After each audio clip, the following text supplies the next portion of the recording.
Hello everyone, my name is Miss Glamour and today we are going to be having a look at the poem Talk to the Peach Tree by Sipho Sepamla.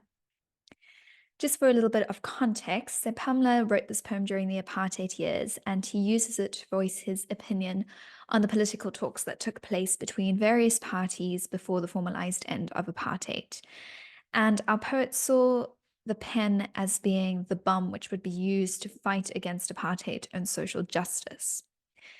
In terms of the message of the poem looks at the oppressive laws of the apartheid government that restricted the freedom of movement and speech. And during apartheid, there was a huge amount of restriction on the number of people who could gather at a specific time, and this hindered communication amongst those who were opposed to the apartheid regime. Since the oppressed were not permitted to express their feelings freely, they had to find other ways to do so. So throughout the poem, the speaker alludes to various ways in which politics was discussed, thereby highlighting the irrational laws that suppressed all those who were opposed to apartheid. So in summary, the speaker wittingly makes a series of rather odd and absurd suggestions about which to discuss politics, from the birds, shadows, pets, to the peach tree and the air itself. And he ends the poem on a very serious note and states that the devil himself should be addressed, which of course refers to the apartheid government. In terms of the form and structure of the poem, this is an example of a free verse, so there's no recognized poetic form. However, you will notice that there is a lot of repetition on the word talk. In fact, it appears 6 times throughout the poem, highlighting the need for dialogue between the oppressor and the oppressed, which is our sort of main message of the poem. As I go through the poem, I'm going to be having a look at diction, imagery, structure, tone, and mood. And if you would like to copy down what the color key is, so you're aware of what is being highlighted, then just be aware that diction is going to be highlighted in pink, imagery is going to be highlighted in green, structure in red. 2, the poet says, "Let's talk to the swallows visiting us in summer. Ask how it is in other countries." The word let's is inclusive. Unlike the social climate of the time, which was exclusionary, the poet is urging the people who are reading his poem to open up a dialogue with other people, even though there were restrictions on people having conversations, especially conversations against the apartheid regime. Swallows are migratory birds, so we can infer that the speaker is asking his readers to engage in conversation with people who visit South Africa, once again encouraging an open dialogue, which would be more impactful. The swallows also symbolize freedom of movement, which is in direct contrast to the lack of freedom of the majority of South Africans who were not exposed to the outside world. The suggestion of having a conversation with swallows is an example of personification. Even though we know that the swallows are not the ones who are going to be engaged in conversation, it is the idea of the swallows that the speaker is hinting at. This is also an example of apostrophe, the speaking to objects that cannot answer. And when the poet says, "Ask how it is in other countries," he is again instilling this idea that there needs to be a cultural exchange of ideas. Obviously, during apartheid, there was a lot of restriction on any kind of sharing of ideas, especially if it went against the laws of apartheid. So the speaker is encouraging a change in that. In lines 3 to 6, the speaker says, "Let's talk to the afternoon shadow. Ask how the day has been so far. Let's raise our pets to our level. Ask them what they don't know of us." In line 3, the writer repeats the phrase, "let's talk," and this repetition creates a sense of urgency. It emphasizes his message, which is all about the need for open communication in order to find a peaceful resolution. And in this line, he suggests that there is some kind of dialogue with the afternoon shadow. Now, a shadow is something that is constantly shifting and is temporary. He also encourages a conversation with pets. So between this idea of having a conversation with a shadow and pets, we have an example of hyperbole. This is over-exaggeration. And these are absurd suggestions. It is absurd to imagine that there could be any kind of conversation with a shadow or a pet. But what the writer is suggesting is that conversations with the apartheid government at the time were absolutely futile. So you may as well have been having a conversation with the afternoon shadow or your own pet. And of course, this idea of futility is further emphasized by the image of the afternoon shadow, because like I said earlier, shadows are constantly shifting and are temporary, just like any kind of perhaps promise for change from the apartheid government would be, or any opportunity to have that conversation would be ineffective.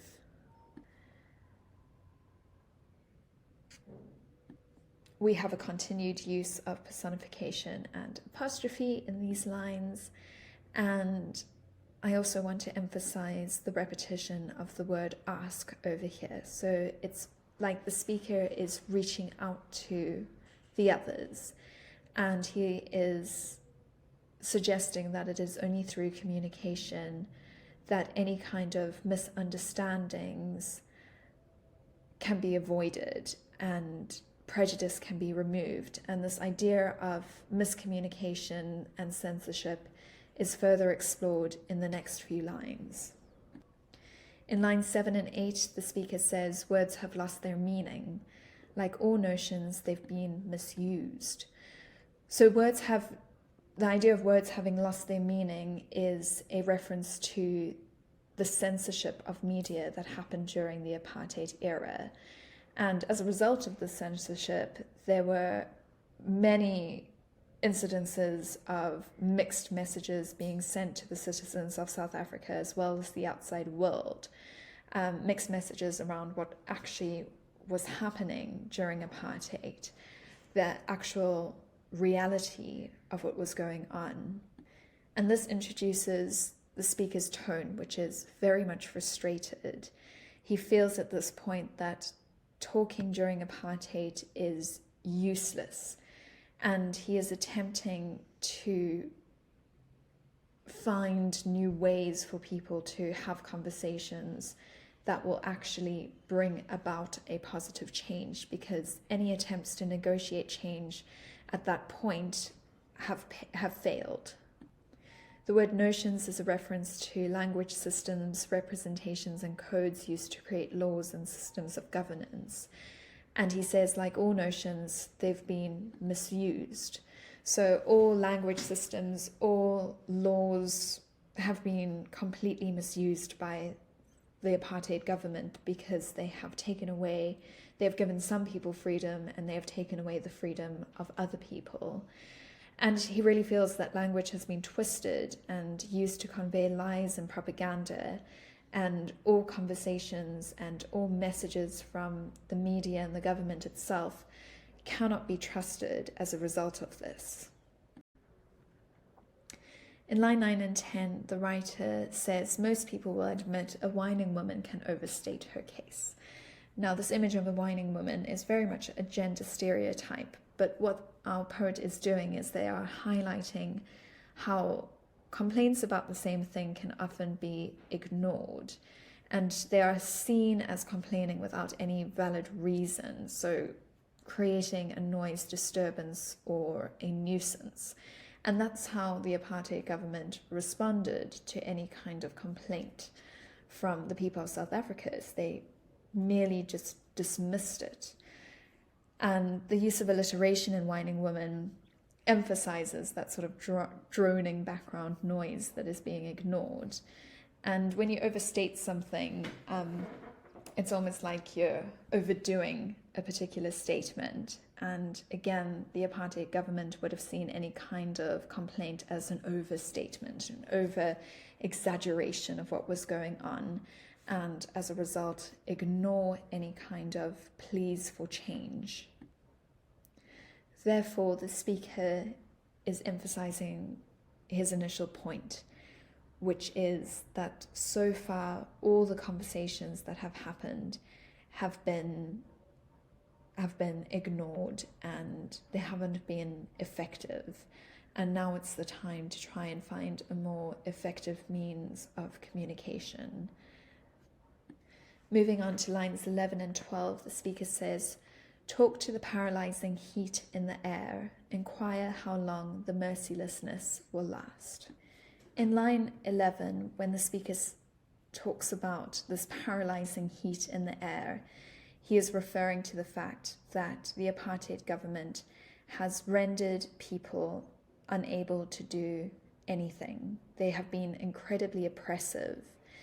It also has connotations of pain and suffering, and this is what the writer is trying to change. He doesn't want people to feel paralyzed in the communicating of their needs, and he is also calling the apartheid government out for being incredibly oppressive. Line 11 is an example of a metaphor. So the paralyzing heat once again refers to the harsh laws that subjugate the majority of South Africans. And like I said earlier, paralyzing has connotations of pain and suffering. So it's highlighting the brutality of the forces that protected the apartheid regime and restricted people from having freedom of speech. And paralyzing heat in itself is a piece of personification, as well as hyperbole and apostrophe. If we go back to the fact that he's asking the reader to have a conversation with heat or the air. And heat is personified as this conversational partner that makes the speaker feel helpless.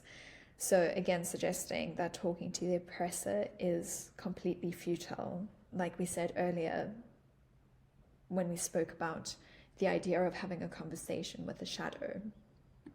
And of course, the word merciless is directly referring to apartheid, which was a system that had no empathy, no mercy, compassion for the oppressed people.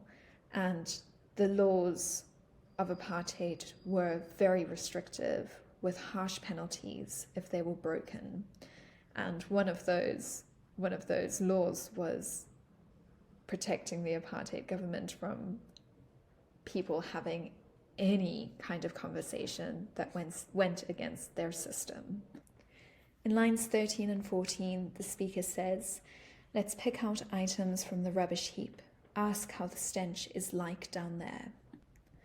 Line 13 is a reference to the economic disempowerment that had been orchestrated by the apartheid government, and the oppressed have had to resort to surviving on hand-me-downs. So the reason why the speaker would bring about this image is because it is one of the topics that people need to be discussing in order to bring about some kind of change. But those discussions are being they're being silenced, and it would also be one of the sort of messages that weren't being sent out to other people in South Africa and across the world because of censorship. And the word stench has two sort of connections to it. On the one hand, we know that stench is a horrible, disgusting smell. So it could be a reference to the horrible living conditions that people of color were forced to live in, as they were treated inhumanely during apartheid, and they were also treated as lacking any kind of value, and treated as being quite disposable. But this would also imply that the apartheid system itself was rotten and unbearable. In lines 15 to 18, we have the lines, "Let's talk to the peach tree, find out how it feels to be in the ground. Let's talk to the moon going down, ask if it isn't enough eyeing what's been going on." So this is the first time that we hear the mention of the peach tree, which we know appears in the title of the poem. And the peach tree is a symbol of communication and stability in the poem. It is something that is ever present and people are free to express themselves. It is a place of safety and confession where any secrets, any kind of conversation would be kept safe. And I think that's further emphasized by the fact that it's being linked to something that is in the ground, something that is stable. And the peach tree is different to the shadow, the pets, all the other objects that have been suggested as having conversations with. But this time it's different because the peach tree is almost our opportunity at having a successful communication. I just want to unpack the image of the moon going down. So we know that a moon is something that is, again, constantly changing. I guess we could say it's another maybe reference to the shadow. But this image pinpoints the moral instability that was happening during the time. It shows how people have lost faith in their ability to voice their opposition to the unjust laws in the country and to passively accept their fate instead. But what the speaker is trying to do now in the poem is to sort of get the people to disregard that. He's acknowledging that dialogue and conversation has been incredibly difficult so far, as there's been so much restriction and censorship. But by bringing in the image of the peach tree, he is emphasizing his point that there's no need to give up, that conversation is really important and it will be effective. And there are some spaces where this communication can be safe. And lastly, we have lines 19 to 21, where the speaker says, "Come on, let's talk to the devil himself. It's about time." So as I mentioned earlier, in our previous lines, the speaker was starting to change that idea. He was acknowledging that dialogue so far has been incredibly difficult, but he's now really starting to push people to have that conversation, show them that it is impactful, it is important, and there are spaces where that kind of conversation can be nurtured. And in lines 19 and 21, there's a huge show of bravado in confronting the apartheid regime head on to reach a negotiated settlement, and thereby eventually freeing themselves from subjugation. And when he speaks about the devil, the speaker resolves to obviously addressing the apartheid government as the devil, the personification of evil. And the apartheid government, like the devil, is seen as something that is hostile, cruel, and incredibly destructive. But the speaker alludes to the apartheid government as being the people, the person, the thing that needs to be confronted and addressed and spoken to, because they are the forces of evil that have been responsible for all the atrocities and suppressions. And it is only by having a conversation with them, the people who have all the power, that some kind of change can happen. These final three lines have a tone of urgency to them, especially if we look at lines 19 to 21. And I just want to sort of sum up these final lines, the final stanza of the poem, which really does convey a sense of urgency and a realization that for any kind of resolution to be found, the oppressed will have to be courageous in overcoming their aversion to dealing with the apartheid government by conversing with the devil himself. And despite the apparent futility in communication with the oppressive system, there is no other option but to engage with the enemy. And it's the blunt closing instructions with "come on" and "it's about time" that highlight the inevitability of a dialogue with the regime, especially if any kind of change is to be seen.